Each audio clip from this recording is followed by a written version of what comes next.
There's another one you don't want to hear.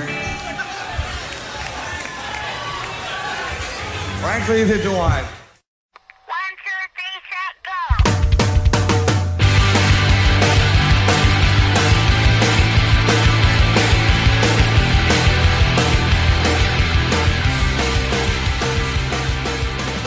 I think about this in the shower of like all the Blink spin-off bands. Like, when do I listen to them most during certain moods or feelings? And I literally process it in my head. Like, Blink is summer, fun, and nostalgia. Boxcar is either I'm happy, mad, or just like in the fall or like winter. Yeah. And like I went through every band. I was like, huh. The one band out of all of them that like makes me feel and think the most as far as mood wise is AVA. And what's that make you feel? That's more like like introspective, and like if I'm really like in a weird spot and I feel like I need to do something for myself, whether it's, you know, go forward on like a new path, like a new job, or if I feel lost and I just need some direction. Like for some reason, AVA gets me in that kind of mood of like driving to a new, like pushing myself to a new thing. I don't think terribly off of that. It makes sense because, like, kind of going back to we were talking about a second ago, like the night drive thing. Like, I feel like like Blink's self-titled, and then the first one or two Ava records are like perfect night drive records. And the thing with that goes along like with what you're saying is, I feel like night drives are introspective. Like normally when I think of night drives, I think of like a solo night drive. I mean, there's different songs. There's different songs if you're with somebody, but like, I feel like those are introspective albums that you can kind of put on and just by yourself in isolation drive and just kind of what you're talking about, like think about the future or like whatever the fuck you got to do next, you know, for whatever reason, they're good for that. I think it's like that like anthemic, like the arena sound to it. Like I think that has something to do with it because I feel like self-titled is that way in a lot of ways too. And I think production-wise it's kind of similar to like We Don't Need to Whisper. So I don't know. I kind of feel like that plays, to me at least, I feel like that plays into the mood of why I like it when I like it. Yeah, because it's funny. You say it's a good nighttime drive album. For me, We Don't Need to Whisper was always like sunrise album. Really? Yeah, it's a sunrise or sunset album, but I still need some light. I could see sunset more, but I mean, again, that's the beautiful thing about music is like neither of us are wrong. You know what I mean? It's not like there's like no. a wrong or right. It's like it's very interesting though how people process it differently. You know, like total opposite sides of the day. Like one is like, well, I guess not terribly. One's like driving at like 1 a.m, then one's driving at like 6 or 7 a.m. You know. Yeah, like there was times where like me and a couple friends, we would drive to Chicago in the morning and we try to beat traffic on like the weekends. So we'd go early so we can hang out all day. And like the sun would be like coming up at like, 6 o'clock ish. And as you're like heading towards the city, you see the skyline and the sun's coming up over it. Oh, I love that. And then you just like, you hear like the intro to Valkyrie Missile. And it's just like, oh, fuck yeah. Okay, you are selling me on this. I am seeing where you're coming from. You're kind of selling me on it. Like when I'm thinking of, because I can totally think of like seeing a sun rise over like a city skyline and shit, and like just the beauty of it, and like being half awake too, kind of like that. Like, because that's the other thing with that too. Is that's the other thing with music for kind of that time is like you're already more than likely you're probably just woke up or you're about to go to sleep. So either way, you're not 100% there. Like you need something to kind of pump you up. And that's kind of where you're selling me. I'm like, I'm thinking of that record and I'm like, fuck, I could see that getting me fucking pumped if I had that with like fucking the sun rising over Chicago. That might fucking rule. I do remember when I bought I Empire and I was listening to it like night one. I listened to it like all through the night and I fell asleep. And I don't remember what it was now, but I remember my dreams, like the dream that I had that night, like coincided with like the first like 3 or 4 tracks of I Empire. God damn. The dream fucking walker, dude. Dude, right? It was weird. Like, I remember waking up and being like, this part of the dream must have been happening at some point during like Love Like Rockets or whatever. But do you 'Cause, know, like, do you know how much Tom DeLonge would love to hear this? That like dude. like Angels and Airwaves altered your dreams. Like he'd be shitting himself right now. He's like, yeah, that's what we made the music for. Yeah, just very matter of fact. He's like, yeah, that's what it's made for, to alter your mind and your dreams. Yeah. I could see him doing that. Like he like writes a Ava record where it's like this will like, if you listen to this, it will fucking it'll like make you lucid dream. Like just try to like just fuck with people's like some subconsciouses and like just your mind and everything. I could see him doing some things like that. Oh God, Gatorade just went down the wrong pipe. Oh fuck, that's not a pleasant taste to go down the wrong pipe. Yeah, I'm pretty sure though the Dreamwalker ordeal was supposed to like do that, hint at that kind of stuff, because I think when Angels and Airwaves was on the Mark Hoppus show, when it was like that really awkward interview. I loved that interview. Oh, it's fucking great, and Mark is loving it. Oh yeah, he is. Him and I think the what's his face, the bass player at the time of Ava. Matt. Yeah, I think Matt was having the most fun. Mark and Matt, I think, were having the most fun in that interview. Yeah, but I think there was a point where Mark asked Tom a question about something, and Tom was talking about like, oh yeah, you know, I really want to work with like music, he's like, I'm really interested in like dreams and this and that. And I think he was referencing towards the Dreamwalker, like EP or record or whatever it was. I think it'd be the right timeline. After Tom says that, like after he like says his statement, Mark just looks at his cue card. He's like, "You're fucking weird, man. You're fucking weird." Yeah, don't bring that shit to Blink.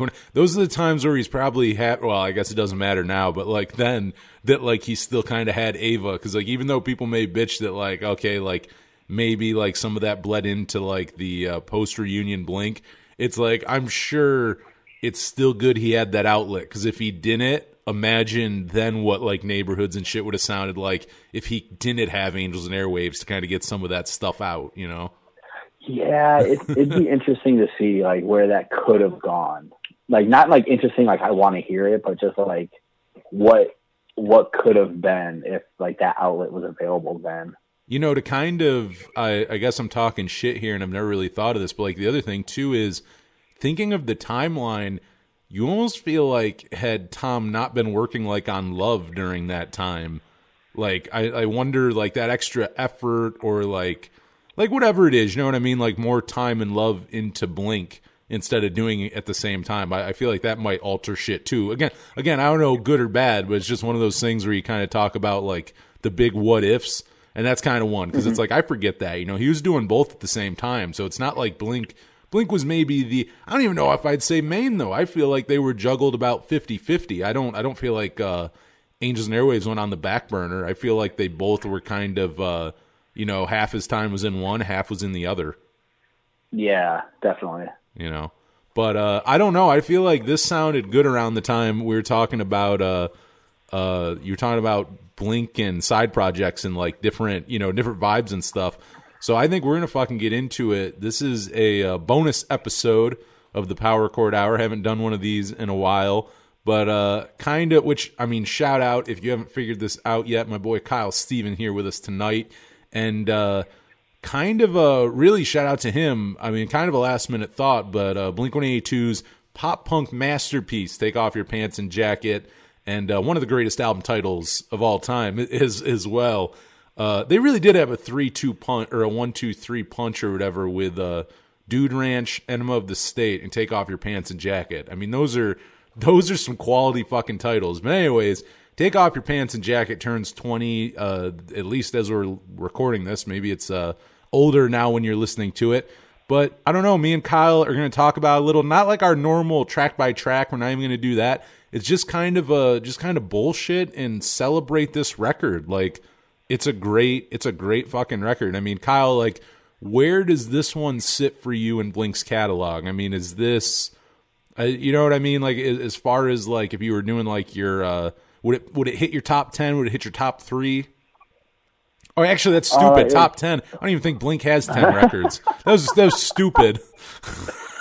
All right, top 10 list, Blink records, go. No, I'm just kidding. Fly Swatter.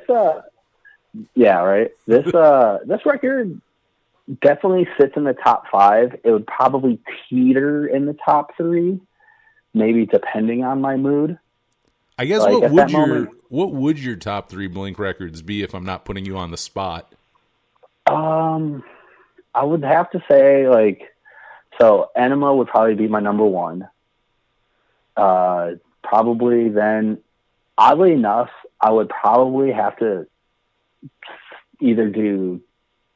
So I'm going to name 3 records because they'll all kind of flip flop, but there's no solid. It changes. It changes, 3. Right? I mean, so Enema would be number 1, and I'm not going to count Mark, Tom, and Travis show at all, but it would be Enema, and then probably interchangeable between probably this, Take Off Your Pants and Jacket, Dude Ranch, and Buddha. Nice. I love that you have Buddha that high up. Buddha's, I think that one gets overlooked. I think it's just because it's viewed as like a demo of sorts. Yeah. And I mean, yeah, the quality isn't great, but there's so much there's a lot there that you can kind of start picking and pulling at and being like, hey, this is early Blink, but you can see like the trajectory of their sound and where they're kind of going in some of those songs. So you can pluck a song like a Fentuzler or even like 21 Days, and you can probably put them on another record. And, obviously they'd sound a little bit different for the era, but you can pick and choose little songs here and there and pop them in, and they wouldn't be that far out of place, I feel like. No, I think you're right about that. I think, and the other thing with it too, though, my argument is, and you're right, I think people say oh, it's kind of rough around the edges or doesn't sound great. Okay, it's not as well produced as later stuff, but it's not unlistenable like Fly Swatter or something like that. Like Fly Swatter's recorded so badly, yeah, it's not even fun to listen to something like that. Whereas Buddha isn't the most well-produced album, but for it being a quote-unquote demo, I think they don't sound half bad. I mean, I don't think they sound... I feel like Cheshire Cat might sound better, but not by a whole lot. I mean, considering that's considered a full length, this is considered a demo. I would say quality-wise, Buddha's not bad at all. But if I had to do mine, see, I made you do your top 3, and it's a hard one. I mean, Dude Ranch has not always been my number 1. I'd say the last few years... probably around, I feel like that's really when I knew I grew up, around 24, 25, my favorite, I think at one point, Take Off Your Pants and Jacket would have been my favorite, and then as I've gotten older, Dude Ranch is number 1, I mean, Enema has to be 2, and then 3 is hard because it would either be self-titled or it would be this, and I don't know, it's very hard because self-titled, This is where it gets into it. Self-titled is probably technically the better record, just in the sense of musicianship and lyrics and everything. I mean, Take Off Your Pants and Jacket is a perfect pop punk record in so many ways. But I feel like self-titled, just you know what I mean. It just goes so many different places. It takes so many more chances that that's probably the better album. But this is the album that got me into Blink, so it's it's kind of hard to not have it in the top 3 because it's I mean, fuck, these are the songs that made me, love the band in the first place. So I don't know if it wasn't number 3, it would be 3 or 4. It would teeter, kind of like you were saying, it would kind of teeter back and forth. But I mean, I fucking love this record. And do you remember the first time you heard it? Did you hear when it came out? Did you hear the singles when they? I really I remember my mom buying this on cassette when it came out, but I'm too young to remember if I heard singles and shit on the radio and stuff first. So I can't remember if a lot of that stuff got played before the album itself came out. But do you remember hearing a first song or just getting the album for the first time? Yeah, I remember both. I remember seeing Rock Show for the first time, and it came out before the album was released. And I thought it was like a cool video. Like, I love the concept of it, of like they like horsing around with just like wads of money and like just doing stupid shit with it. And I remember seeing it thinking like, that's so cool. Like if this is real, how they've like made the video look, how they were just given money to make a video and they just do whatever with it. I thought it was like a cool way to be like, fuck you. Like, we're not going to do like this huge, big production video, like with a bunch of actors, actresses, and make a storyline. It's just like, let's just have fun and be stupid. So I remember seeing that, but then months later, after the album came out, I got it on like my 13th birthday, I think. Yeah. And it was just like one of those like, happy birthday, here's a CD. We know you like Blink-182. And I remember looking at it being like, yes, like this is the album that I wanted. And after listening to it, I remember I was in the front yard of my house, outside, listening to it on like a little like boombox. And by the time I got to Happy Holidays, You Bastard, I thought it was like the most fun thing ever. I'm like, this is awesome. This is cool. And my parents have no idea what they gave me. I love that. And I didn't, because like I did. My mom had that, and my dad, for that sake too. I think both had that album long before I had my own copy. But like, that is the appeal of Blink though to a young kid, because like I remember being 7 or 8 when like she got it, and right away, yeah, Happy Holidays, You Bastard. You're like, what's this? Like I mean, to this day, if you listen to this podcast, you know I love saying. I mean, I talk like a pirate. So at 8 years old, I'm hearing this and I'm going like, what is this? Like, and I'm being funny, but I'm really not, because really at that age, I mean, like, okay, the rest of the song sounded okay, but that is the one that grabs your attention. It's Christmas Eve and I've only wrapped 2 fucking presents. And, you know, I mean, that's fucking hilarious. And it's early on too. It's not even like they bury that. That's like track 4, like right after First Date. Yeah, it's number 4. Yeah. Like I love that. It's like, it's thrown right at the front. Like and again, the other thing too is like, what the thing you got to give Blink is, yes, this is a commercial record, and I think it's a continuation of Enema and kind of having a more radio friendly sound than maybe like on Dude Ranch and shit.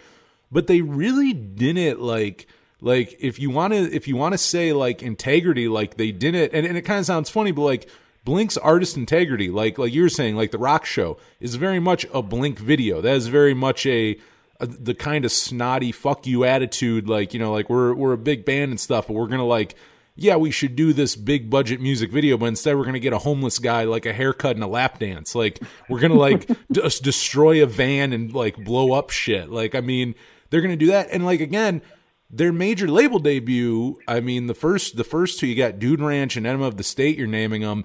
But I mean, on this one, Enema was big, because Dude Ranch had, you know, Damn It and Josie did okay for them, but, you know, they weren't a huge band. But Enema was the one they blew up on. And on Take Off Your Pants and Jacket, I mean, yeah, maybe some of the songs you have more, you know, pushing more for singles, like with First Date and Rock Show and stuff. But again, the album is called Take Off Your Pants and Jacket. You have a song like Happy Holidays, You Bastard. You have a video like, you know, like the Rock Show. And same with First Date. I mean, it opens with them fucking walking in the room and he's talking about kissing his own brother.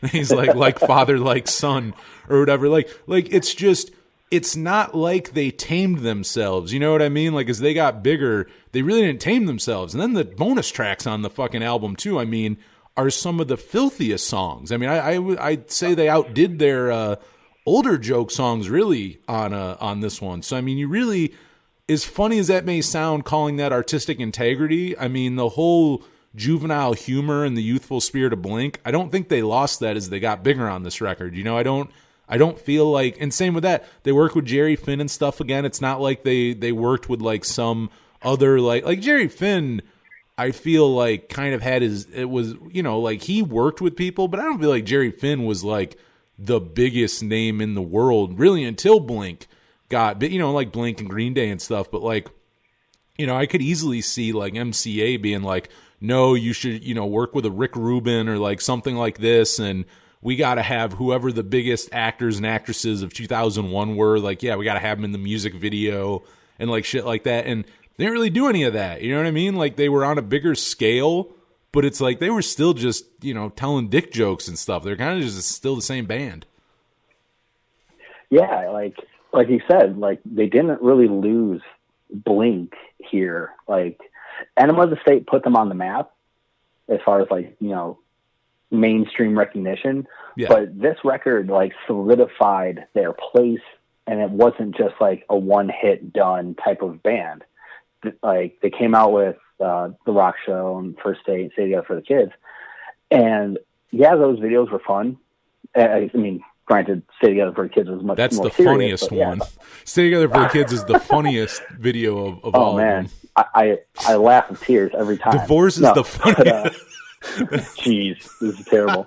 But no, like, it solidified their spot in, like, mainstream pop punk, punk rock music, whatever you want to say. And the fact that they still were able to, like, do stupid shit, and then, like, the tour that they did following up this record, they had the giant flaming fuck sign, which, like, there's no, like, yeah, there's bands that would do it now, but I can't think of any bands that were really Blink. like, yeah, I can't think of any bands then that were really kind of pushing that kind of jokey, you know, pushing that envelope, you know, except for maybe like a band like NoFX, who would probably put some dumb shit in their, like, backgrounds. But other than that, it was cool to see. And the fact that they kept that attitude for a while after Enema, you know, many bands, after they broke through, their next huge major label record probably would have made them a little bit more straight-laced, or maybe cut the jokes and maybe, you know, dress a little, you know, family-friendly. And none of that happened. No, it's just more, I mean, really, it's kind of a more, it's like when we're talking about with, like, follow-ups, like when we were talking about how Insomniac's, like, just a darker dookie.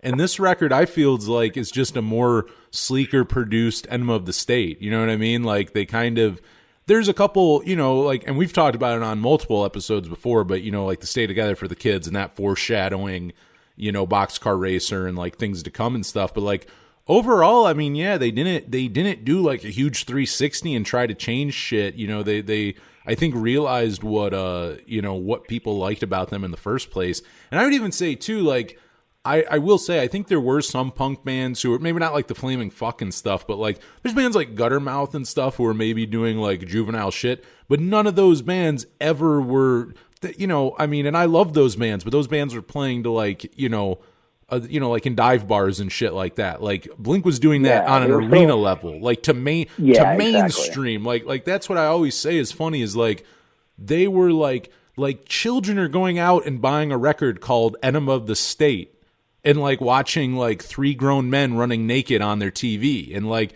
just really just like that whole thing where, like, they did kind of bring some of the juvenile shit you'd see in punk. And it's like, you know, like Green Day had a little humor to them, but never like that. And, like, Blink, yeah, just doubled down on it. They're kind of like, we have money now, so we can do things like put a big flaming fuck, you know? Like they kind of went with that. They're not like, because really that's the other thing. Kids could start coming to your show and you might be like, all right, we got to tone these down. We can't do it. Instead, you have the Mark, Tom, and Travis show where, like, there's, like, the majority of that audience was probably teenage kids, you know, teenage girls or whatever, like, with their parents, and they did nothing to tame. Like, it's not like they, like, cut that shit out after, like, Dude Ranch. Like, if anything, they just did it. Like, I think that was even more to them, because, like, you watch, like, festival videos during, like, you know, Enema of the Take Off Your Pants and Jacket era, and it's like, then they're even in bigger crowds who aren't even always their crowd. You know, they're whoever's at said, you know, festival, and they're just saying the wildest shit and just doing the craziest stuff on stage. Like, you know, again, like, they double down on that. I don't think they try to tame that, even if they're not, like, in front of their, you know, like, their main crowd, I guess. Yeah, it was funny. I was actually just telling someone this super recently because they were kind of talking to me about Blink and, like, what I liked about them. And this kind of came out of, like, the top of my head in the moment, and it made so much sense. And, like, commercially, like, mainstream-wise, Blink was, like, a Nickelodeon band. But you see them as, like, how they are on stage or, like, in interviews, and they're, like, a Comedy Central band. Like, there's two completely different ends of the spectrum as far as, like, what you see from Blink. And it's, like, me at that age, you know, at that time I was in 8th grade, and it's, like, a perfect split between the two, like, kind of, you know, points of view, where it's like, I'm still a kid and I enjoy like cartoons and shit like that. But also there's Comedy Central that's like got a cartoon like South Park, which is super raunchy. And then they have like these raunchy talk shows like The Man Show. And it was these weird, like, two different like sides of the coin, and me being a child, like right in the middle of that. And Blink melded those two sides so well that it was fun to listen to Blink, because they were still like lighthearted and friendly when it came to like their mainstream music. But then you hear like some of their hits, not hits, but some of the B-sides and even the hidden tracks off this record, and they're fucking terrible as far as like what like the subject matter is. But like, that's what made it so much fun and almost kind of like a taboo band to listen to at the time, because like you hear songs like The Rock Show and this and that, and they're like, oh, this is a cool, fun summer song. And then you hear like, you know, Mother's Day or When You Fucked Grandpa, and it's just like, holy shit, like, do people know that this exists? And then, yeah, you talk about bringing kids to the show, and like, and I've heard them say it in interviews, and I can only imagine what it'd be like to see like a bunch of parents with their kids in a show. Flaming fuck sign comes up, and within like the first 15 minutes, they're talking about banging each other's dads and shit like that, and just parents each other's their turning own their kids around and leaving. Like, oh, it's perfect. Oh yeah, well, honestly, like, you just kind of, I feel like, at the core of what makes them, like, what made them successful and what made them speak to like our age group, and I think to this day still kind of speaking, which I don't know, I think we talked about this on a previous episode about like if younger generations are still listening to them or not, but like, oh, that really, it is true when you turn like your early teens, really just your teens, I mean really at all, it's this weird time of, I still want to make dick jokes and like fuck around with my friends. But you're right. Then there's the serious side where it's like, you know, whether it's a breakup or just, you know, obsessing over something or just, you know, having just something shitty in your life happens. And that is the yin and yang of Blink-182. And same with this record. You have, I mean, look at it. You have Happy Holidays, You Bastard. And then right after that, Story of a Lonely Guy. I mean, that's like back to back. That's, and like you were talking about the bonus tracks, you have a song like What Went Wrong next to a song about having sex with your grandfather. Like that's like that's really like like when you want to talk about extremes of one end to the other. Like I think that's why Blink spoke to people that age, because in your teenage years, yeah, there's that side where you are going through shit, but you are still lighthearted. You know what I mean? Like you do still think fuck is a funny word. You think dick jokes are funny. Like, you know, a line like like just like a grandfather shitting his pants at a baseball game is just funny. And being, you know, like I think that's why you really, and we both still love it, obviously, and a lot of people do, but like I do see Blink as being a band where like sometimes there's people who don't like them, or there's like, you know, people who are like into punk at that time, because now we're going back, say 20 years ago when this came out. There's people who didn't like Blink or thought they were this or that, but like if you're an older punk, you're like in your 30s and 40s, like when this album came out or like Blink was getting big, it's like, of course you're not gonna. But if like this may not be your thing now, but it's like if you're listening to like the fucking Casualties and Rancid and like even like No Effects and like, you know, a lot of like the more heavier like traditional punk rock, like you're not gonna maybe particularly like Blink, but what you have to appreciate is that if you were 13 still, this is a gateway into punk rock, and you would probably fucking love it. Like, I get if you discover Blink and Happy Holidays, You Bastard doesn't hit you the same way when you're like 43. Like, I get how that song's not going to resonate with you as if you heard it at 8 years old. But it's like, I think that's the thing with Blink is like, there's people who talk shit about them or go like, oh, they're like mall punk or, you know, really just like, you know, they're sellouts, this and that. But it's like, no, what they do is they get kids into punk rock. You need a gateway because like fucking G.G. Allin isn't how you get, like maybe to some people, but like there's a lot of like really like the further end of punk rock. That's not your entry level. You're not going to get into that. It's too weird. It's too fucking different. Blink is your entry level. Blink is close enough to let, you know, like All the Small Things fits on top 40 radio. Like you can hear a song like that, but then you can go hear Enema of the State and hear, you know, it opening up with like Dumpweed. and it starts to slowly go. You get into that, and then you start getting into other bands and faster band. And really, Green Day was great with that too, where it's like you hear that song on the radio, but my God, go listen to Dookie. That's a punk record. Like, that record sold tons and tons of albums, and people in Middle America and everywhere were like going to like Kmart's and Walmart's and like department stores and buying what is 100% a punk record. Like not kind of pseudo punk, not kind of influenced by, like, by all means a punk rock record that could have came out on Epitaph or Fat or on Lookout Records, but ended up being on a major label.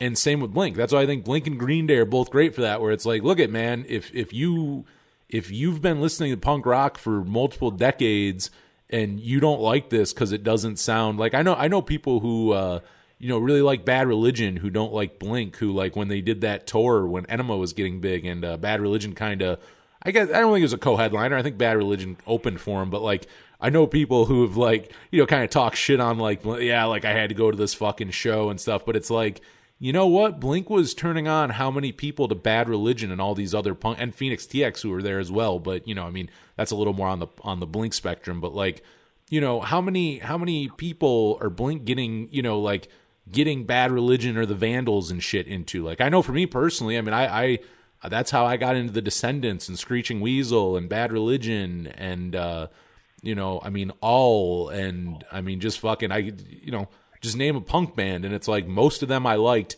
after I liked Blink-182. You need those entry-level bands, and I think that's this is the perfect band for that. Yeah, you need essentially a gateway drug for everything. Yes. And this is your great entry point. This is your Blink and Green Day are like your first puff at a cigarette or like a blunt or something. And then, like, you fish down the rabbit hole and find other things. And I know drugs, not the greatest reference to use, but it's, like Blink and Green Day were very much mainstream, that everyone had access to them. They were all over the place, and they just happened to, like, they'd have like a pop punk sound, whatever you want to call it, like, on the surface level. But yeah, then you buy these records and you hear these, these B-sides or these deeper cuts that aren't radio friendly, or like, they sound good, but there's nothing that, like, the mainstream, fans would like actually enjoy, because it doesn't have the big hook or the big chorus or whatever. And like a record like Take Off Your Pants and Jacket, like it hits a little harder than Enema, so it's still Blink with, it sounds cleaner, but it packs a bit more of a punch. Yeah. And even, songs like, Stay Together for the Kids, it has, kind of that harder, rawer sound.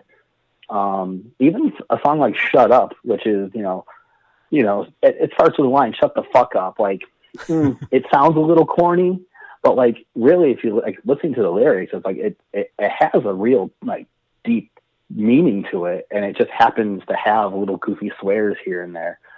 And you hear those songs and you're like, okay, there's something else here besides just a corny, like, pop punk band, quote unquote.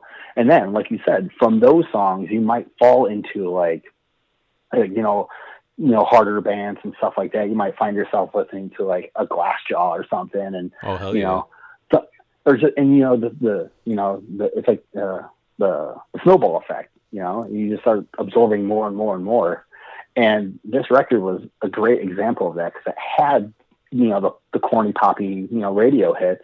But then it also had those songs that can really allow you to think more than just like, oh, pop punk is about skateboarding and getting dumped. They had some real storytelling in these songs, and a lot of like growth just between the like Enema and this. There was a lot of growth, and this album just, it hits a really good spot for any like adolescent teen, because any song on this record, essentially, you have, even if you never listen to this record and you listen to it, you probably can find a song that you're like, yes, everything in this song reminds me of a particular point in my life in grade school or whatever.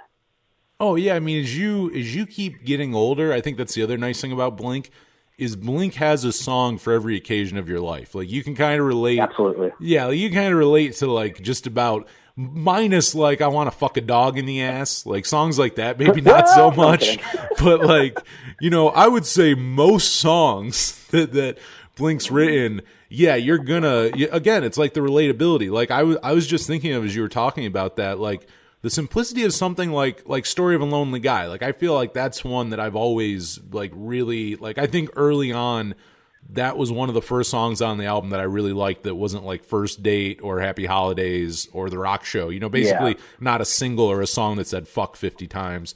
And this was kind of the one, and it still is. And like I think of, you know, like the chorus, like she makes me feel like it's raining outside.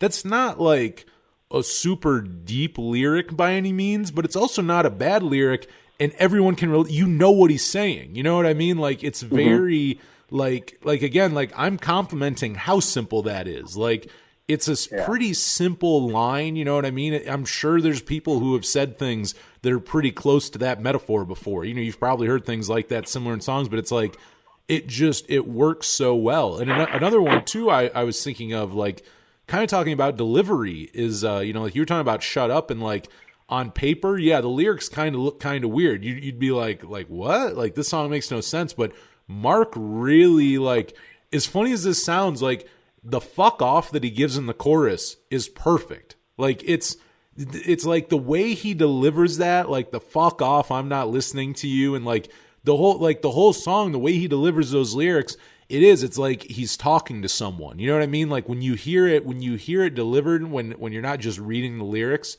you kind of get it then. Like it makes sense. It's like, oh shit, like you can hear him.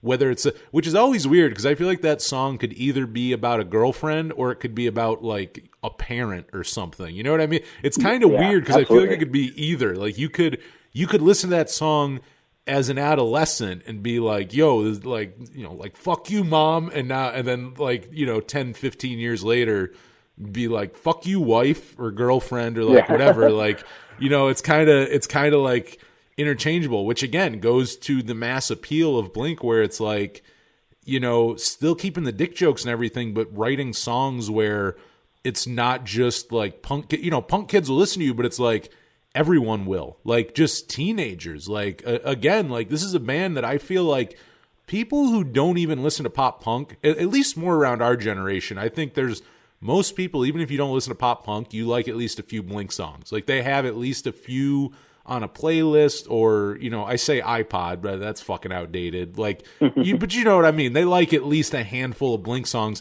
even if they don't like pop punk in general. They like a handful of Blink songs. Yeah.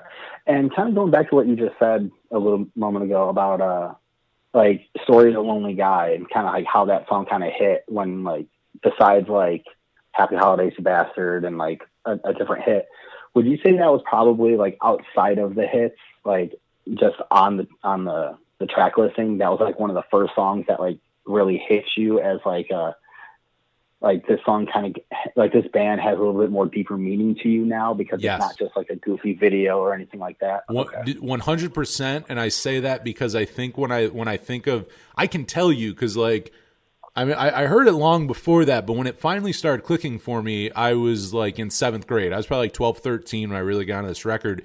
And when you listen to the album, this is the first song on there that's kind of ballady a little. It shows the softer stuff. Like, I hate to sound like that, but like it's the same where like you're listening to a hair metal band, and the first time you hear a ballad, like you're hearing all these fucking rockers, and then all of a sudden you hear like Every Rose Has Its Thorn or some bullshit.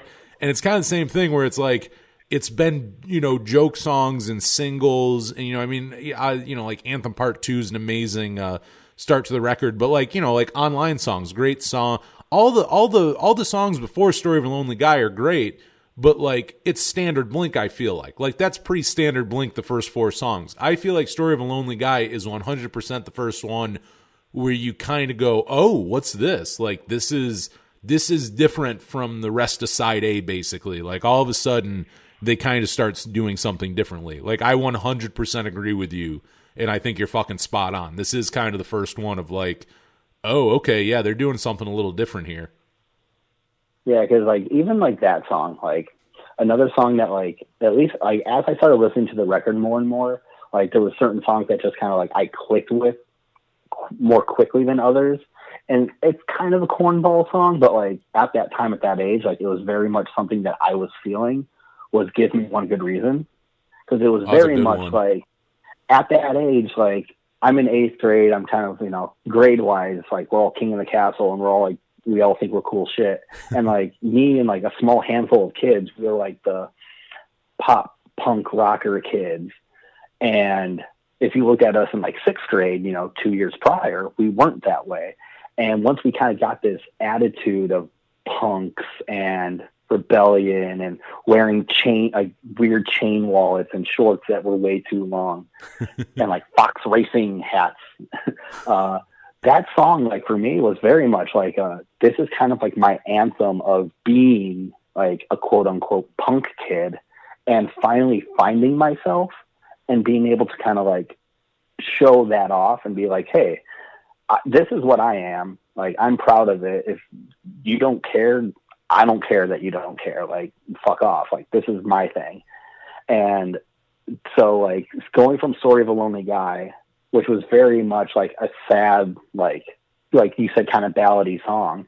And then, like, later on in the record, Give Me One Good Reason was kind of like me finding myself at that age and what carried me through, you know, high school and years later. But that was kind of like the song that was like, whoa, this song is me. This song is like what I've become. And this is my attitude towards all of it. And I wasn't like saying fuck you to a bunch of like preps and, you know, hippie kids, but I was very much like, this is me. This is my song that lets me know who I am and whatever.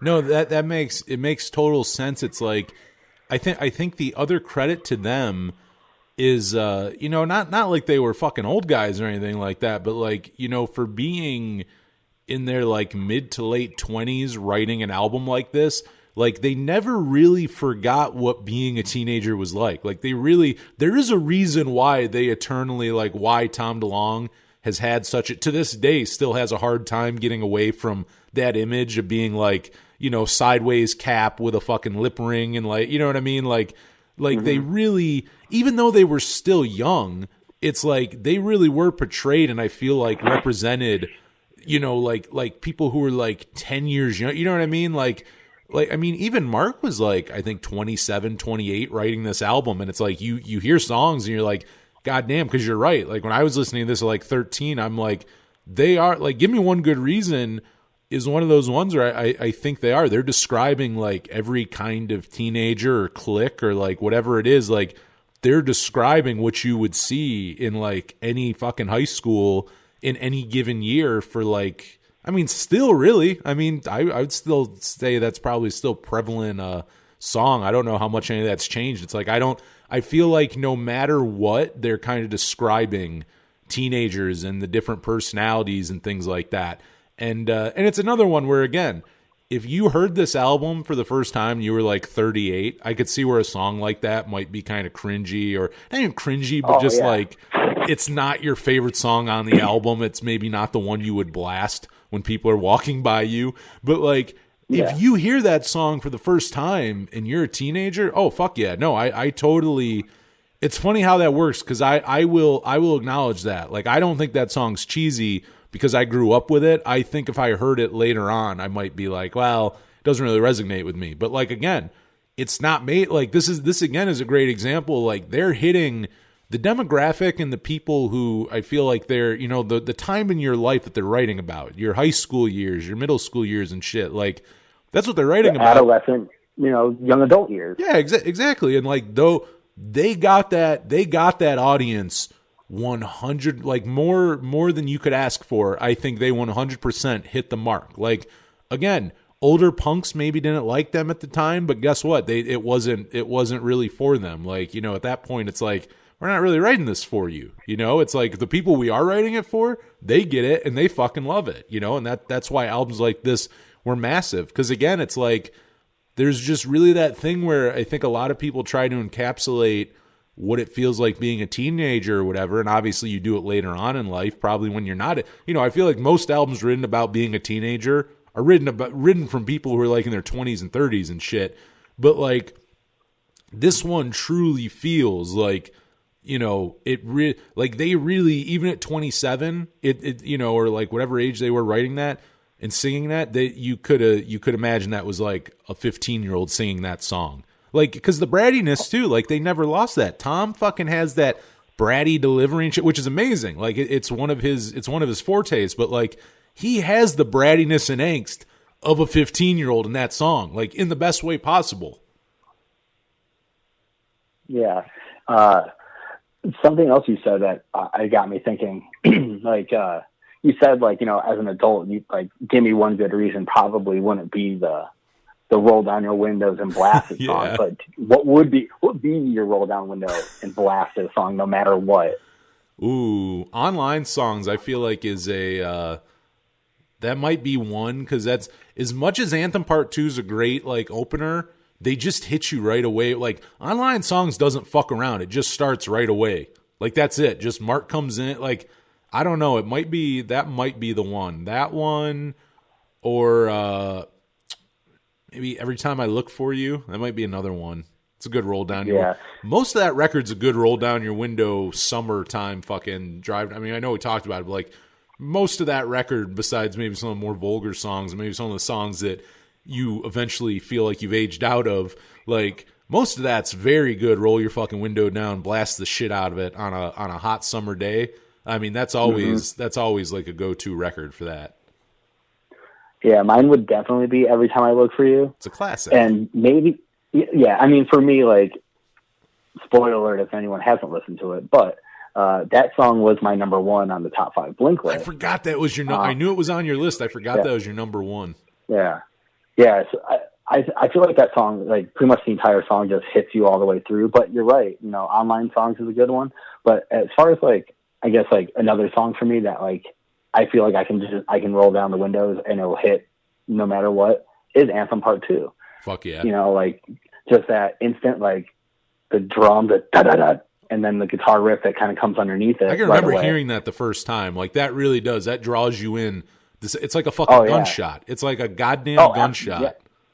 I was just going to say the exact same thing. And it's great because it pulls you in immediately. And then, like the guitar riffing that goes all the way through that song, like it's quintessential Blink, but even with that guitar riffing, like you can we can hear it because we're Blink fans. Some people will just hear it as like, oh, it's Tom's shitty guitar playing, but there is a different tightness to that riff in the beginning. Oh, there really is. A Dumpweed. Like Dumpweed is a great intro, but it can definitely easily sound sloppy. Yeah. But like Anthem Part 2, like all the little guitar lines and riffs that he does through the song, and even a little octaves, everything's just a little bit crisper, a little bit tighter, and it just has a different punch to it. And maybe it's Travis, his drumming, like he stepped it up a bit on this record. The drum tone too, my God, one of his best drum tones on any record he's ever been on. This is one of his best. Yeah, and like that song, like is such a great opener and it's a great punch that like I feel like that's one of those like if I'm in traffic and say that song immediately hits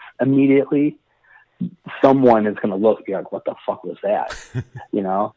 Like, that's how I feel. Maybe that doesn't happen, but like I feel like it happens. No, I get what you're saying, and hopefully some fucking young impressionable kid will be hearing it who's never fucking heard Blink before and go fall in love with them. Another thing too, I was just thinking of, and you just brought up the song, which is another amazing example, like we were talking about with "Give Me One Good Reason," with just the adolescence. I mean, Anthem Part 2 is like written almost from the perspective of a fucking teenager. I mean, like that song really has just this whole like, I mean, basically it feels like it's just about like, like fuck the older generation, like, whatever critiques you have or this or that, we don't give a fuck. And also like you're, you know what I mean? If we're fucked up, you're to blame, and, it's a timeless song, no matter the generation. And it's not even like technically considered like a real hit. And it's youthful energy. Like again, like they're honing in on something. Not like they were super old. I mean, they'd only been fucking former teenagers for like 5 or 6 years or whatever, but like still, you know, I mean, I can tell you at my age, I'm 28 now. I'm not super older than like Mark was at this point, and like I can't imagine writing some of those songs that eloquently. Like if you're like write something about being 18 right now, I would have to. I don't think I could write anything like like I don't feel like I could write it without it sounding contrived and stuff. Whereas these guys and Tom even more, I would say in particular, because I feel like Mark less on. I mean, he still has the youthful ones like Shut Up and stuff, but like again, like we were saying, that you could kind of hear that as like also a song about like your girlfriend. Where Tom really, I think on this album, if we're talking youthful energy and like adolescent lyrics and kind of being the voice for, you know, people 10 years younger than him, like he just fucking hits it. And I gotta say, I don't know if this is, I feel like other people heard this like me. I don't feel like I'm the only one, but you tell me. For years, up until maybe like 5 years ago, I always thought he was saying teenage rules, they're fucked damn boring.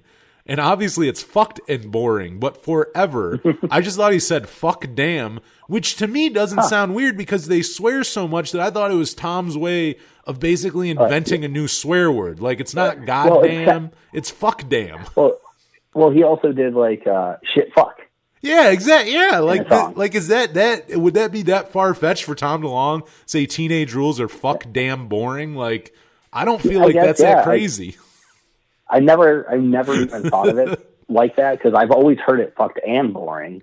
But like now that you say it, like you're right. Like it totally could have been one of those just weird like slips in there. They're just throwing another swear word in. That's all. Like because it's phrasing. It's phrasing. You got to hit so many syllables or whatever for the melody, and it's like, well, this works. You know, it's filler. It's like throwing a goddamn or something in there, but it's like I'll say fuck damn, and I thought it was amazing. Nana. Yeah, just like they're very good at that on there. I think that's another. I was going to say it earlier. Like Story of a Lonely Guy, as cheesy as it might sound, Mark just doing those nanas are like that adds so much to the second half of that song. Like towards the outro, like so fucking good. Yeah, and it's weird because it's fucking nanas, you know? Yeah, no, it should be cheesy. It should. If you were just if you isolated that, it would probably sound terrible because he's doing it in like a high register too. They're not like really low bassy like fucking nanas. Like he's hitting fairly high notes for Mark Hoppus, and yeah, like by itself probably would sound fucking terrible. Yeah, because he even does it 2 songs prior in online songs. Oh shit, you're right. I forgot about that. God damn. Yeah. Fuck damn, I forgot about that. So look at that. Now you're just gonna start using that everywhere now. Oh, I'm telling you, dude, forever. I've always loved that. I mean, some of the other thing about this album, like, you know, sometimes albums will have like a certain lyric or two that are just so memorable for maybe the wrong, I don't know if it's the wrong reasons, but like not for them being like timeless and stuff. And I'm not saying they're bad, but like I just like Reckless Abandon's one of them where just like that second verse, like that, they'll just pop in my head. All of a sudden I'll just be for like my whole life. I think since I ever first heard that song, like it'll just be somewhere and about taking a shit in a tub and feeding a dog drugs and fucking a chick in a parking lot. Like it's the most like it's the most fucking like what the fuck did I just hear? But how memorable is that? You know what I mean? Like it may not be like, you know, the most clever songwriting or lyrics you've ever heard, but like, you know, it's not a Bob Dylan lyric, but it's like you definitely don't forget it. Yeah. Yeah, it's, you know, and it's so crazy because like, you know, like at the ages that we're so like impressionable when it comes to like, you know, hearing swears in songs. Oh, dude. I could remember every fuck that was on that album before I even owned it. Just hearing like my parents listen to it, I knew when every fuck and every shit was coming. Like I mean, I still love, and I blame Blink-182, but I still love swear words. I think they're funny. I think like fuck is just normally a funny word. In the right context, it's normally a funny word. Yeah, you're right. Same with dick jokes. They're timeless. Yeah. And like, what was it? Like, for me, like, I remember hearing, when I was listening to Offspring's Smash, like when I was a kid, and hearing the line, "You stupid, dumb shit, goddamn motherfucker." I love that line. And I remember as a child just being like, holy shit, this is the coolest thing ever. Like how am I able to, how can you do this in a song? How can you swear like that in a song? It's the coolest thing ever. And obviously, Blink does shit like that, throughout this record, but it's even like, like that, those aren't always like the lines that like stick out, like in my head, like you said, in Reckless Abandon, that whole second verse. It's just, yeah. So but much, like, dude, 20 seconds. There's defecation in a tub. There's sex in what I assume is a car in a parking lot. You're feeding dogs like weed brownies. Like, a lot is going on in like 15 seconds. A lot. Yeah, and like even like I've used this a couple times already, but like this is like even like cornball lyrics that like will come up, and like I remember specifically, like I remember me and my girlfriend at the time, we were going to try to write music together. I was a shitty guitar player, and she thought she can sing, so like, let's do stuff together. And so like I'm trying to like help her write lyrics, and I remember like singing these lyrics to her, and they were terrible. And well, half of them were terrible and half of them were stolen, because one of the lyrics that I used, and I didn't even think about it, but one of the lyrics that I used was, "Let me kiss you one last time, good night." Hell yeah, and which is completely stolen from Roller Coaster. And I didn't know, like, until I sang the words out loud. And those lyrics have always stuck with me, not because of that situation, but just because that's like, it's kind of like like a woulda, coulda, shoulda moment in life. It doesn't mean like every girl I've hung out with, "Oh, let me kiss you one last time, good night," kind of like, "Oh, I'll never see her again," or whatever. But that feeling of like, I just want to remember whatever situation this is and encapsulate it forever before I can no longer experience it, whether it was a kiss or like a great moment when you're hanging out with your buddies and it's just like, holy shit, this is the perfect moment. I want to remember this forever. And that lyric has stuck with me. And I don't use it always in like I want a girlfriend, I miss my girlfriend type of way. It's just an encapsulating, like, I want to remember whatever situation this is forever before I don't. Well, like even though my least favorite songs on the album are definitely Rock Show and First Date, and I like First Date a lot more than I like Rock Show. Like, I don't hate Rock Show, but there's just songs. It's same with like I Am That Guy. Yes, I am too fucking cool for the room or whatever, but I will skip over all the small things. I'm listening to Enema. I tend to skip over I Miss You. Like, the big songs, I've heard them enough where I'm stoked if I hear them on the radio, but I don't need to listen to them in my free time.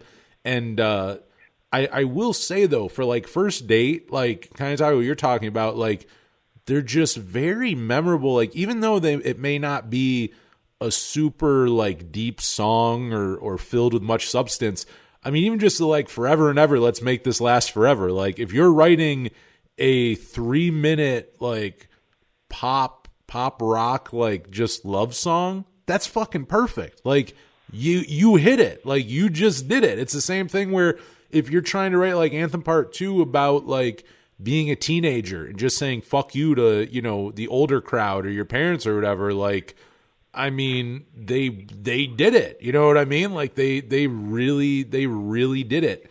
I think they were extremely successful on this record. I think on all these songs, really, whatever they were trying to convey, I feel like they conveyed it well in all of them. You know what I mean? Like, I think, say, Stayed Together for the Kids. I mean, I think they, what they were doing on there, I thought they did very well. I thought, and another good vocal delivery, actually, for that one being a single, obviously, that one is just like Adam's song. It's such a minor single that it's like, I think it gets so overshadowed by the other two single. And you know what? Self-Titled, I guess, kind of has that with I feel like Down kind of gets overshadowed. If we're talking about like later singles, that and Always, I feel like weren't getting as much love because man. like Always is actually one of their best singles, and I think that one actually I don't think I ever even heard Always on the radio. I saw the music video like on Fuse, but I don't think I've ever heard that on the radio, and that just got overshadowed by Feeling This and I Miss You.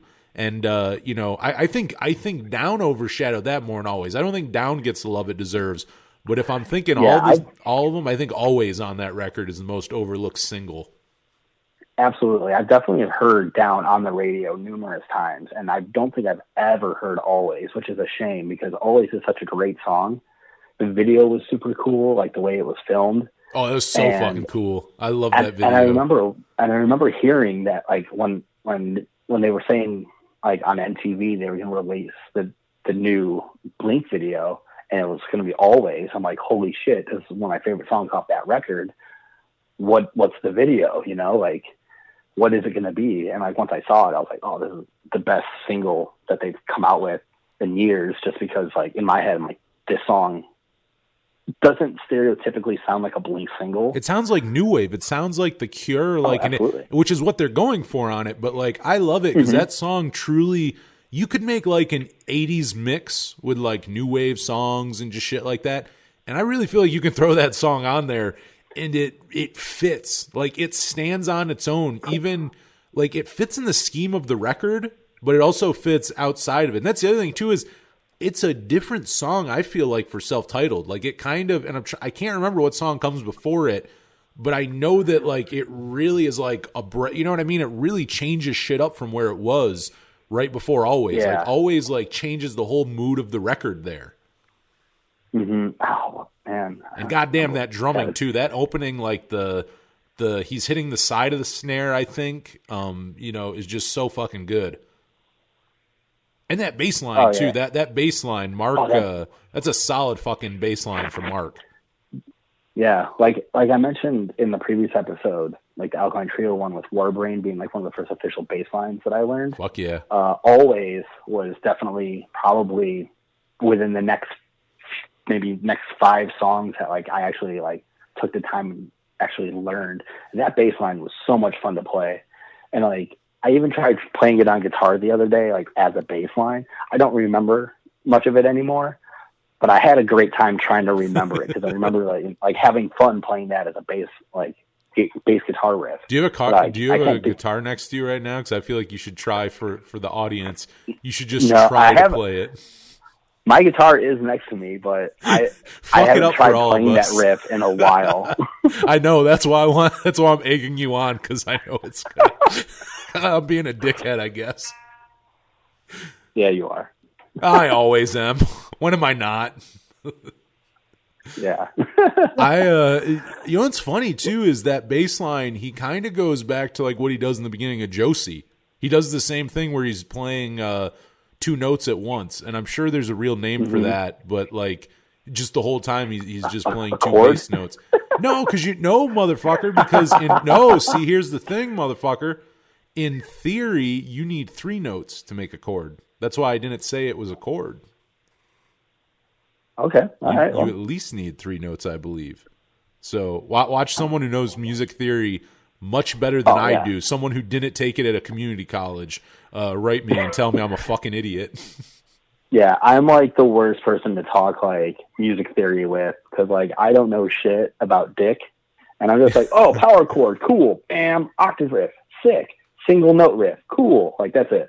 Yeah, you got like triads and shit, but like just 2 notes is because he's not playing chords either. He could be playing.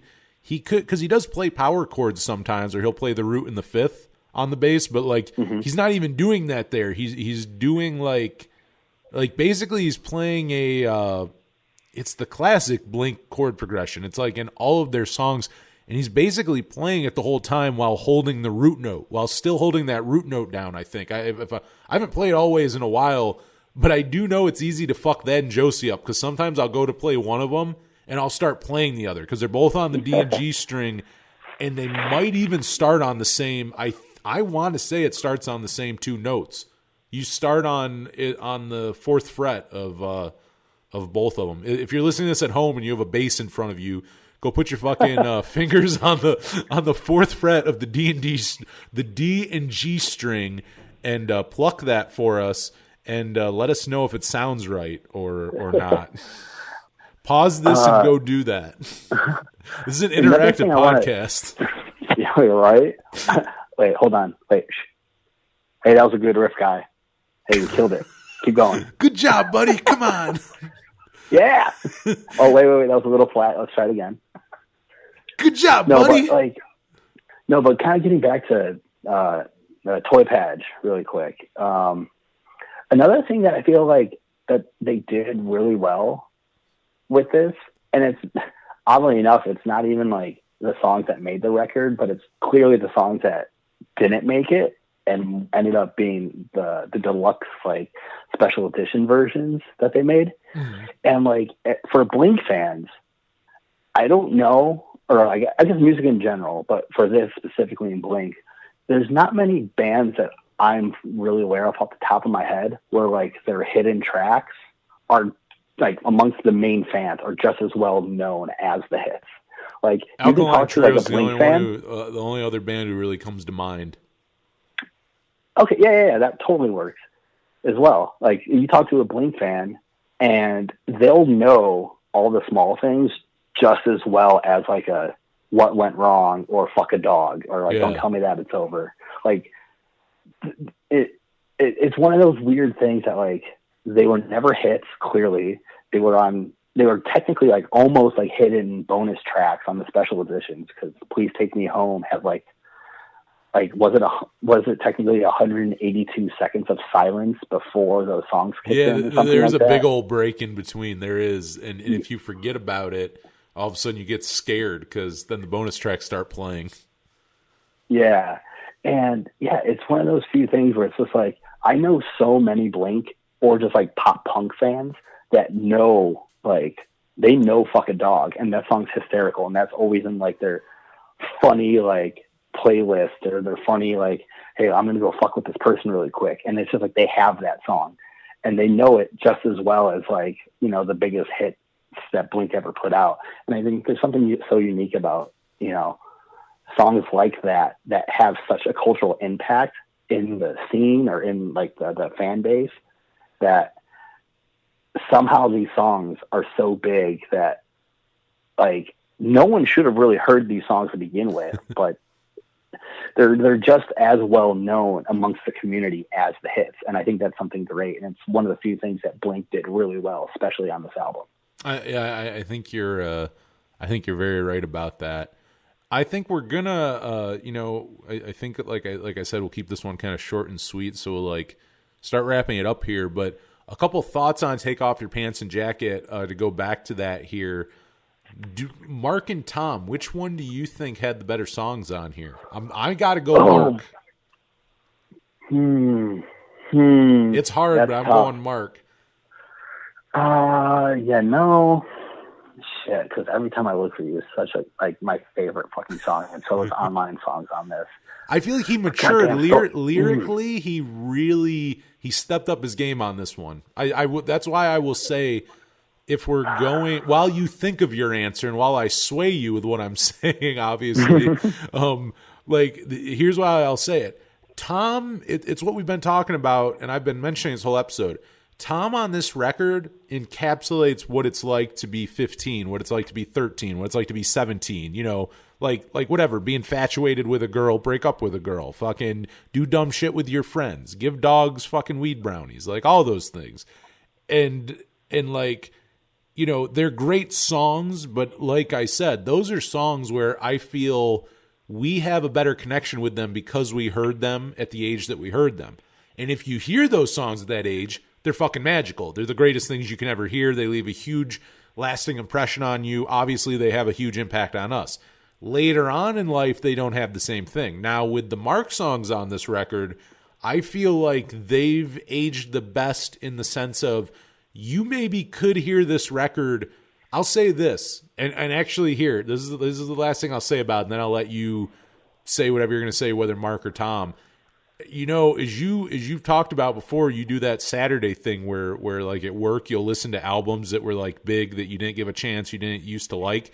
I think if you had never heard this record before and or just say you never gave it a chance or whatever, and you listen to it on one of these Saturday things you do, I see you liking the Mark songs more than Tom. I see you telling me you may like some of the Tom songs, but probably more the singles. I see you not liking not every time, I see you liking that one.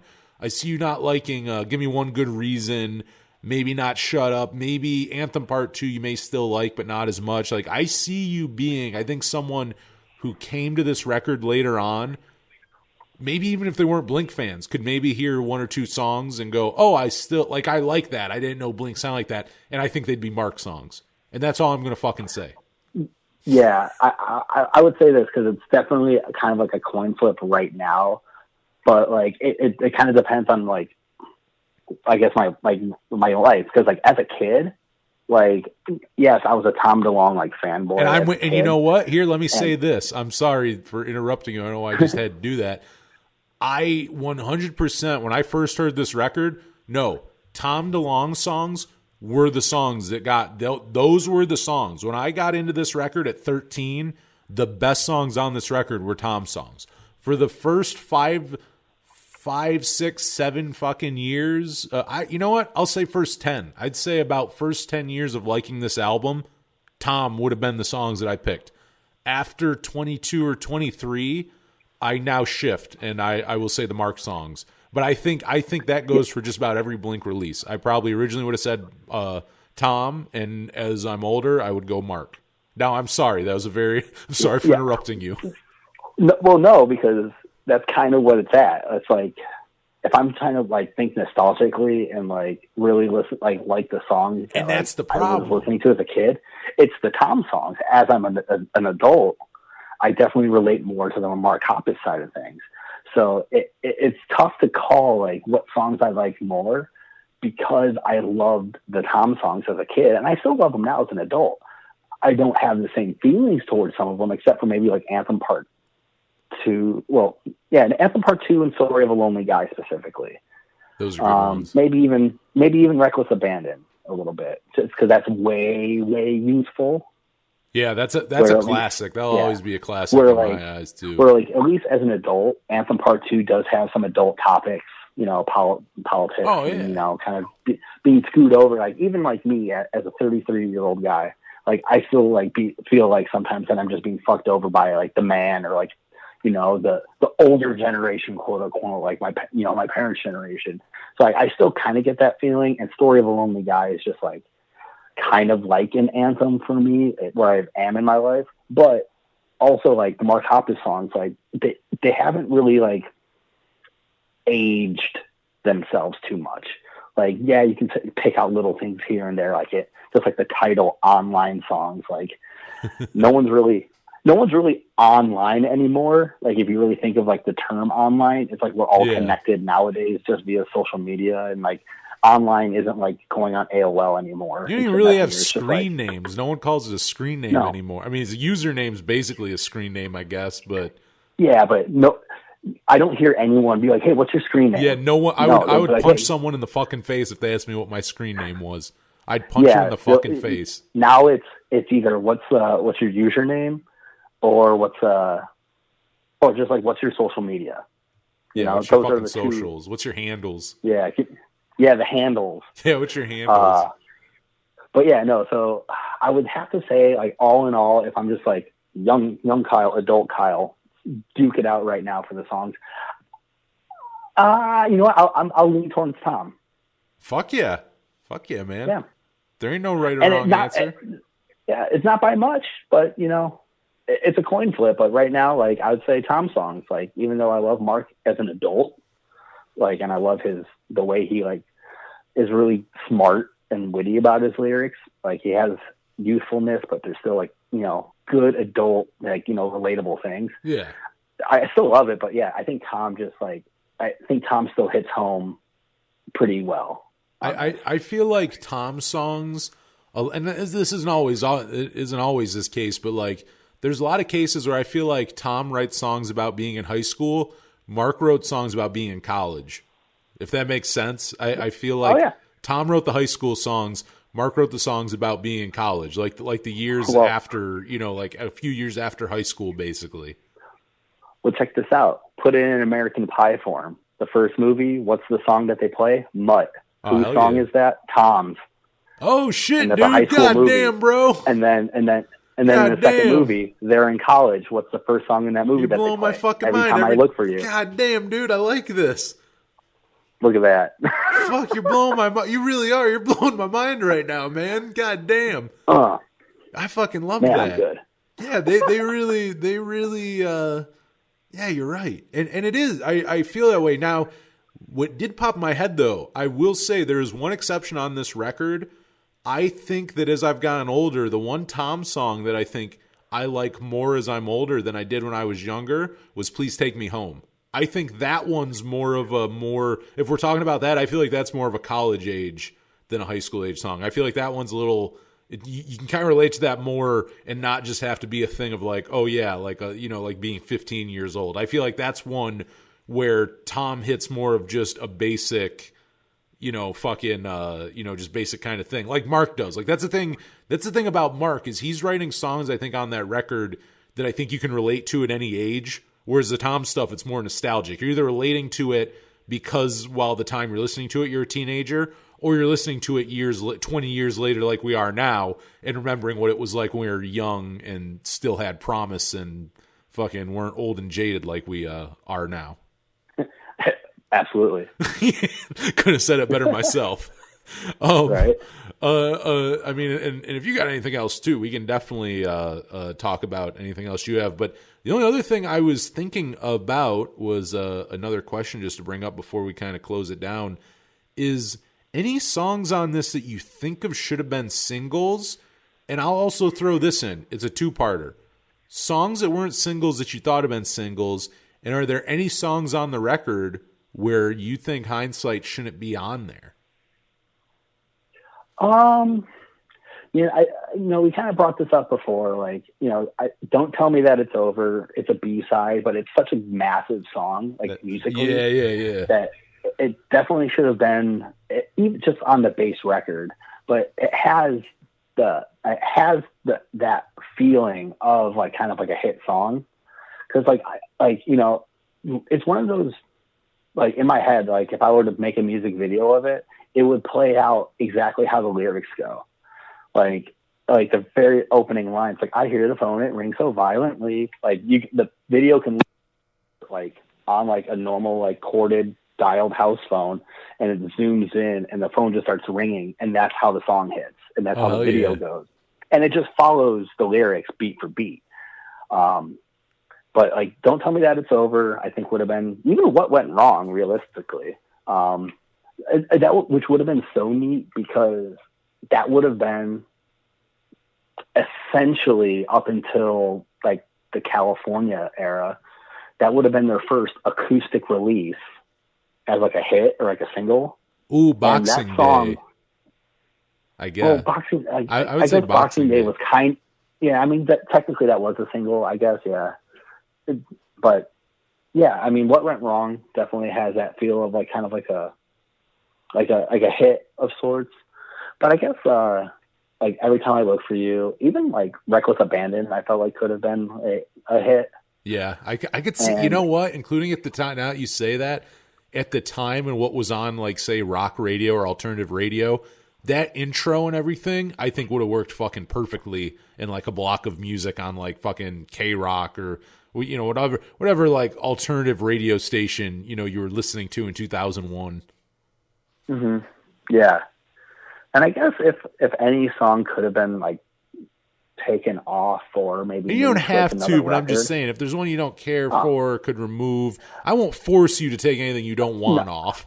I would say probably Shut Up and Please Take Me Home, just because they are kind of, so far into the record that like, I feel like they could be off and replaced by one of these other songs, but I don't feel like they'd fit in anywhere else except for this era of Blink.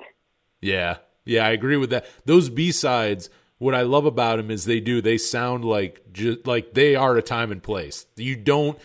I think even if you heard them and didn't know what era they came from, I feel like if you if you'd at least heard all of Blink's records, you could probably pinpoint and go, oh, this is probably like from the Take Off Your Pants and Jacket era. It's very time and place. I don't think they ever recorded those songs during Enema, and they never would record those songs during Self-Titled.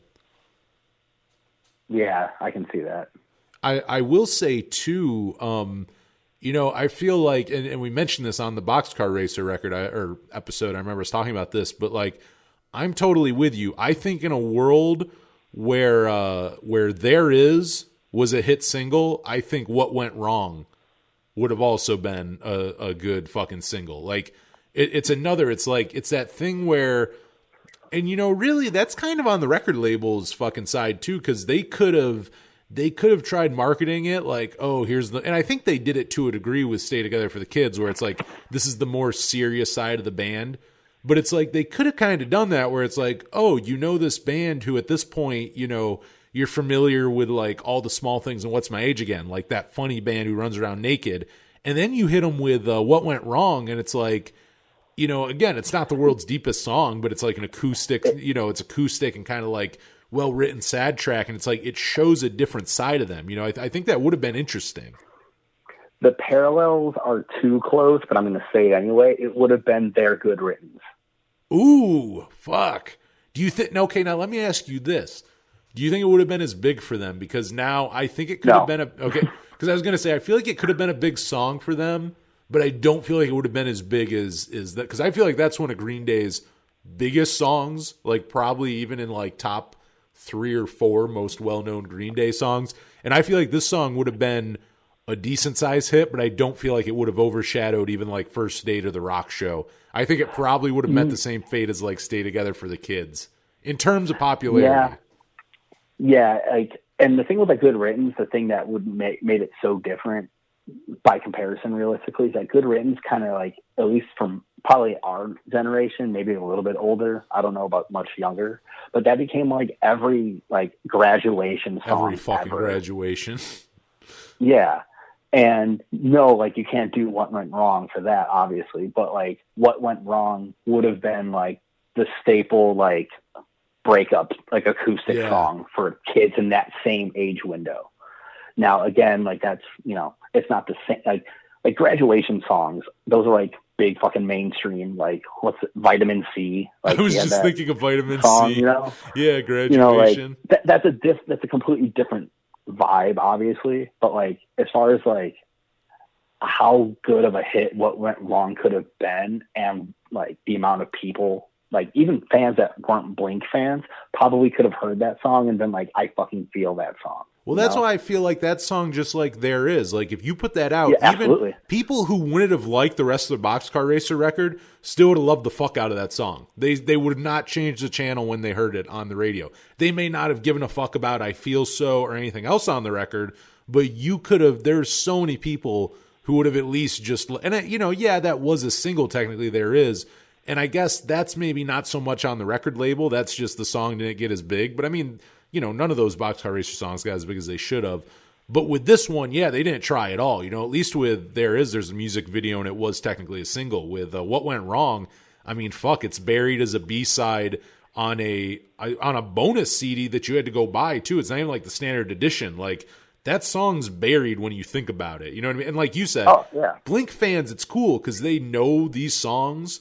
Like, which is very cool, but it's like really, when you think about it, those bonus songs, as good as they are, that's pretty buried because they're not on every one. They were on limited, like now they're easy to find because, I mean, then the internet, you probably could find them too on the internet, but like now they're very easy and accessible to find. Then it's like, I mean, if you weren't finding them on LimeWire or something, you had to go find one of, I think it was limited to 1 million copies. I don't know of each or if all of 3 of them collectively. But I know it was 1 million copies, which, I mean, for as big as that record was, fairly, that's fairly limited when you think of how big they were. And then even on top of that, like, there's like songs like Time to Break Up, which is still a great song.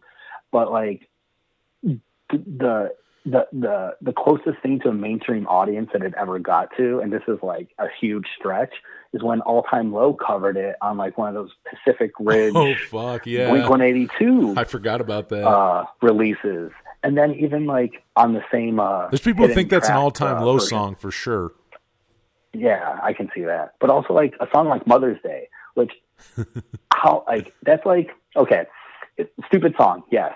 But like how many Blink fans have you seen only post that song just on Mother's Day because it's funny every year? Yeah, on the Power Chord Hour page, on every Power Chord Hour social media page.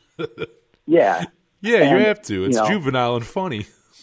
Yeah, so like there's certain songs that are so niche or like they're so far removed that like the only way you can hear them realistically nowadays is through someone like us being an idiot, being like, "Oh, Mother's Day, hee hee hee." You know what's so funny about that? Sorry, but I'm just like, no. I just can't stop laughing at the thought of it because the funny thing about that is, I mean, yes, you post it for people who are also Blink fans to be like, "Oh, haha, that's funny." The funnier thing though is people who've never heard it and go, "What is this song that's being posted on Mother's Day?" And that they hit play and just I'll be fucking and sucking and touching, fucking and sucking and touching. Like that's like, again, I'm a fucking juvenile and I blame Blink for my sense of humor, but like that at 28 is so funny to me. That's as funny as it ever was. Like it's as funny to me as it was when I was like 15 or 16. Like that's just fucking hilarious. Yeah. And then like fucking yeah, like when you fucked grandpa too, like you post that fucking video online and like either no one's gonna click on it because they think like, okay, here's some he accidentally posted porn. Yeah, he either got his fucking Facebook account hacked and now he's just posting porn, or you're gonna get those fucking goofy like Blink fans that are like, oh shit, I haven't heard the song in a while, I have to hear it, and that's fucking funny. Fuck a dog, same way. You see that, you're like, no, a random person's not gonna want to even consider that. But like anyone in like the pop punk Blink-182 community, they see that and they know, and it's just like, God fucking yes, fuck yeah, that's funny. Even in like by today's standards, like maybe we're just two crude motherfuckers that just have a terrible sense of humor still. But like there's gonna be someone out there with our same sense of humor, and even if they're not our age and they see that and they listen to it, they're like, that's fucked up and hysterical. Well, dude, I think we talked about it on an older episode, but like you talked about like talking to a younger guy who didn't know who Blink was. I mean, I think that probably they're not as big as they once were, but I still have to believe that like no matter, because it's just like people before us. I mean, I feel like you could ask generations of the fucking 70s, 80s, like anything, like long before Blink even. It's like just being 13 or 14 or 15 or whatever.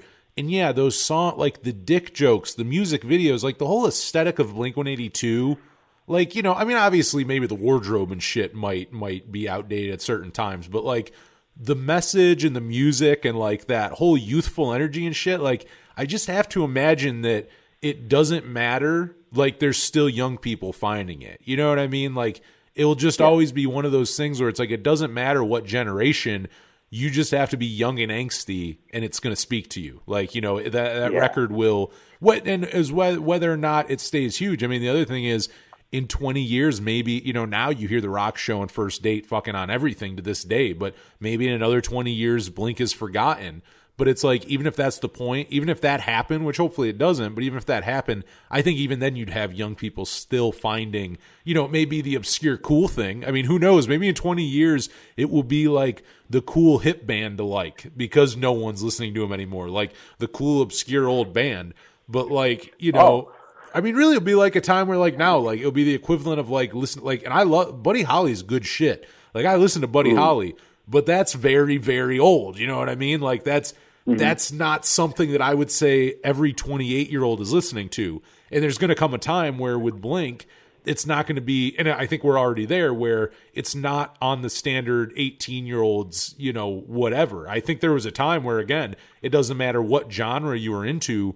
I think there were certain years and eras where you in your CD case, it doesn't matter what else you had. You had a copy of Enema of the State, or you had a copy of Take Off Your Pants and Jacket, or you had a copy of Self-Titled. Like, I think it transcended. It was just more of an age and generation thing for for a long time, and I think it'll stay that way. It'll be like the young thing where, like, again, it's like, Buddy Holly at one point was that for young people, and maybe it's not anymore, but it's like there was a time, and same with Blink. But again, you can still look back. It may not be the hot thing in 20 years, but again, there could still be young people who are hearing this going, oh, fuck, this speaks to me. And I think that's what a good record does, Less Than Jake. I've said this on here. I was talking about Losing Streak, I think a few episodes ago, but like, I didn't hear Losing Streak until it was out for like probably 10, 12 years.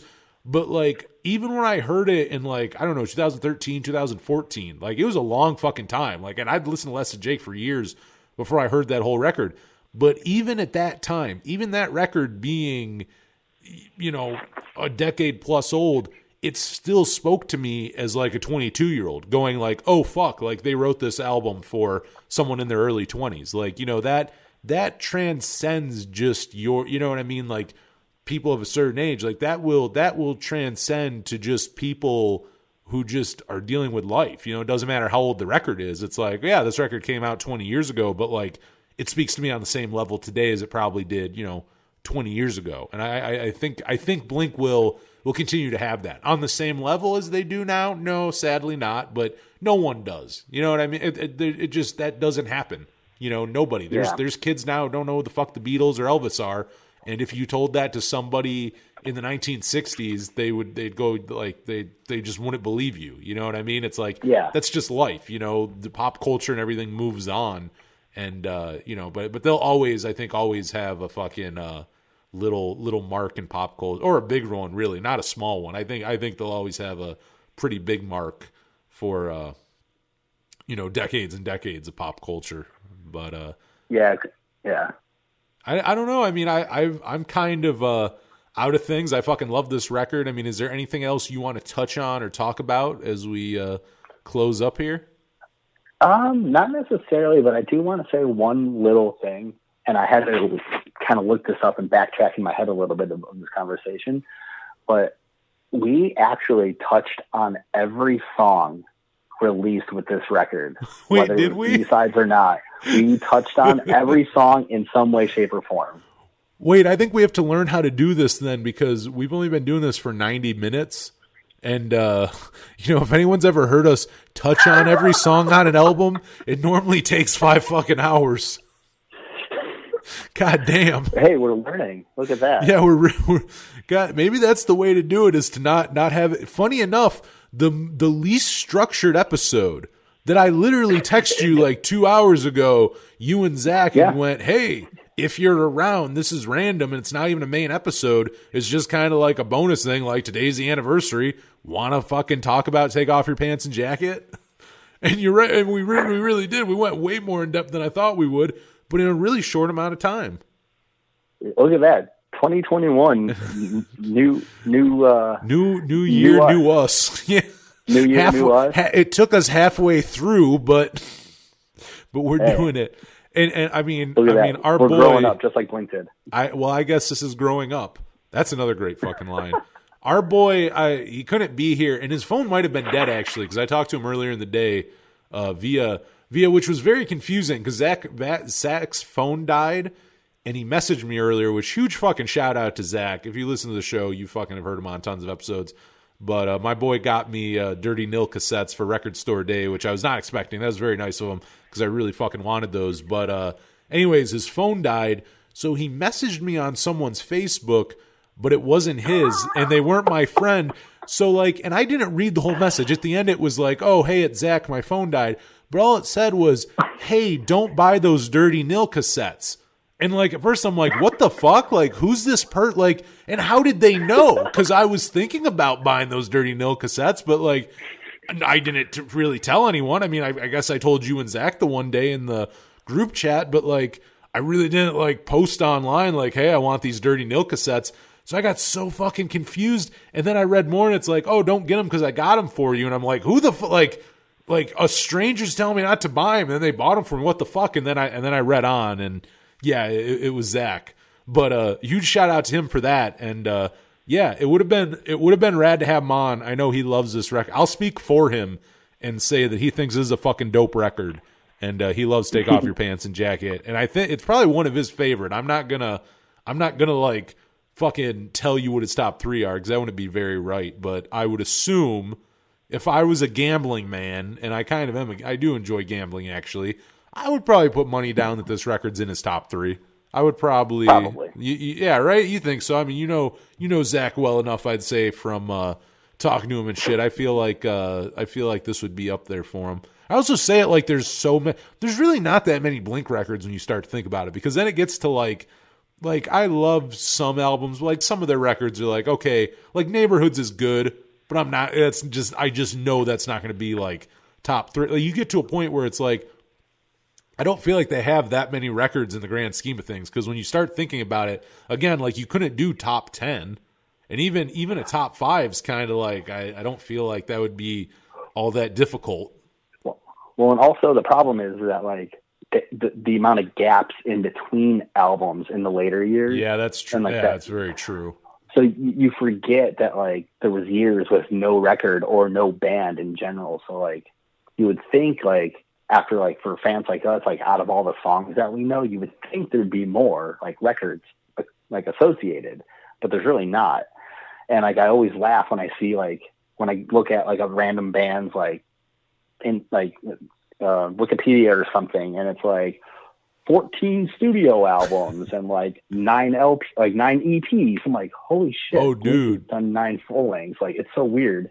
Dude, I don't know how I got on Johnny Cash's Wikipedia page the other day. I don't know, and this isn't his final record. I think this record was like from the 80s or 90s, but I like clicked on just one of his records, and it said it was his 69th studio album. Like, what the fuck? Like, what the fuck?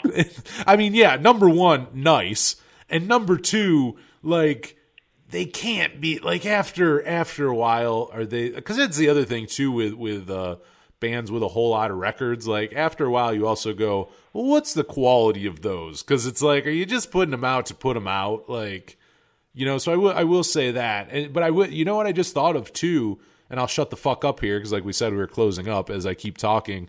But Angels and Airwaves, for being a band who's been together for like I think 15, 16 years.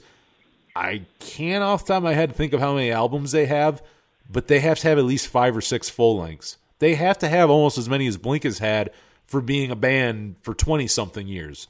I mean, We Don't Need to Whisper, I Empire, Love Part 1, Love Part 2, The Dream Walk or whatever the fuck.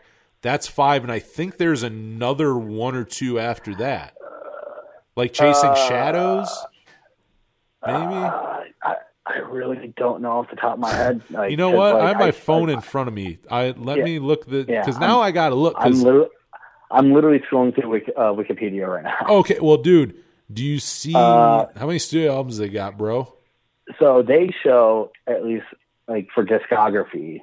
Yeah, they got 5. Yeah, that's just that. They got EPs and shit too. Mm-hmm. Yeah, because even we're kind of going off the rails here, but for like a nanosecond, like Love Part 2 was weird because it was a lot more like, it was pretty much just like almost like instrumentally type stuff. And like, yeah, they had like Love Part 1 was much better. Well, I mean, I guess technically, no, that was for the movie. They like split it between like the actual like album. Oh, and, you know what? I think stuff. I think you're right. Part 2 was more like the soundtrack for the or for the movie. Yeah, they'd have like weird like I did go see that in the movie theater in the songs. Yeah. It's like not. Yeah. That's kind of where I lose it. Where I'm just like, and hey, yeah. Tom should do what he wants. Like I'm all for it. Like do what you want, man. Like I got the records that I want to hear. I mean, obviously, I'd love to hear them do more Blink, but like, yeah, as far as my interest gauge in a lot of like the newer Angels and Airwaves stuff, I'm just like, yeah. It's not for me, I can acknowledge. I think it's cool. Good for him for, experimenting so much and going so farther from just being, someone who plays like 3-chord, pop punk, like good for him for doing that. But yeah, it's just not my thing, Yeah. But, yeah, so I mean. But Take Off Your Pants and Jacket. It's really good. Yeah, fucking rule. Yeah, exactly. Happy 20th to that. And hopefully you've enjoyed this bonus PCH, which I mean, goddamn, it's like an hour 40, so it's like a real episode. I'm calling it a bonus, but you fuckers just got like a full episode.